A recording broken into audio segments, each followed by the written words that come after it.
The concept of intelligence, as society defines it, is deeply flawed.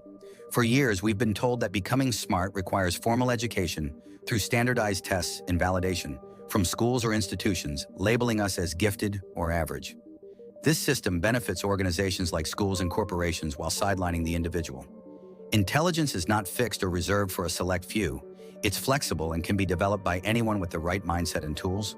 In reality, becoming smart is far more straightforward than society would have you believe. But it does require unlearning some of the myths it has implanted in us. The way intelligence is defined today is outdated and restrictive.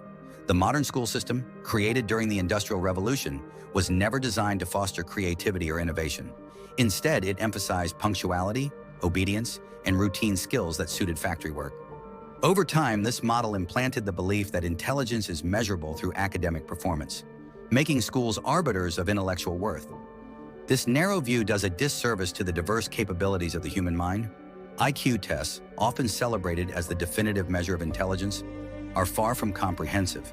These tests assess specific abilities such as problem-solving, reasoning, and spatial awareness. While these skills are important, they represent only a fraction of human potential. Howard Gardner's theory of multiple intelligences proposes a broader view. People can be gifted in areas like language, music, physical coordination, interpersonal understanding, or self-awareness. Despite this, society continues to glorify logical and linguistic intelligence, leaving little room for other forms of talent. Standardized testing compounds the problem. These exams don't truly measure intelligence. They measure how well students conform to certain methods of thinking. Success on standardized tests depends largely on memorization and test-taking strategies, penalizing creative thinkers who approach problems differently. This perpetuates a false hierarchy, equating high scores with intelligence. Yet history is full of brilliant innovators, like Steve Jobs and Albert Einstein, who didn't excel within the rigid framework of traditional education. The education system also fails to teach practical skills that nurture real-world intelligence. Graduates often leave school knowing how to solve equations, but lacking basic financial literacy, critical thinking, or emotional intelligence. This gap perpetuates the idea that intelligence is exclusive when, in reality, anyone can grow smarter by addressing these neglected areas. Science has also debunked the myth that intelligence is fixed. The concept of neuroplasticity shows that the brain can rewire itself through new learning and experiences. Every time you learn a new skill or tackle a challenge, your brain strengthens neural pathways. This proves that intelligence can grow at any stage of life, provided you're willing to make the effort. Research also shows that adopting a growth mindset, believing intelligence is adaptable, leads to greater success. People with this mindset embrace challenges, learn from failure, and persist, while traditional schooling often penalizes failure and rewards conformity.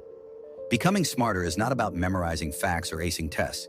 It's about cultivating habits that lead to lifelong learning and growth. Curiosity is a foundational tool.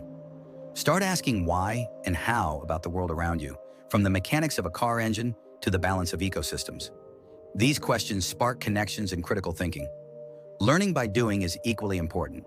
Whether coding, practicing a language, or managing personal finances, hands-on application solidifies understanding in ways books alone cannot. Reading widely also expands your knowledge. However, it's not enough to consume information. You must reflect on it. Summarize concepts in your own words, teach them to others, or find ways to apply them in your life. A balanced mix of fiction and nonfiction helps develop creativity, empathy, and practical skills. Surround yourself with people who challenge your thinking. Engaging in debates and discussions broadens your perspectives and forces you to think critically.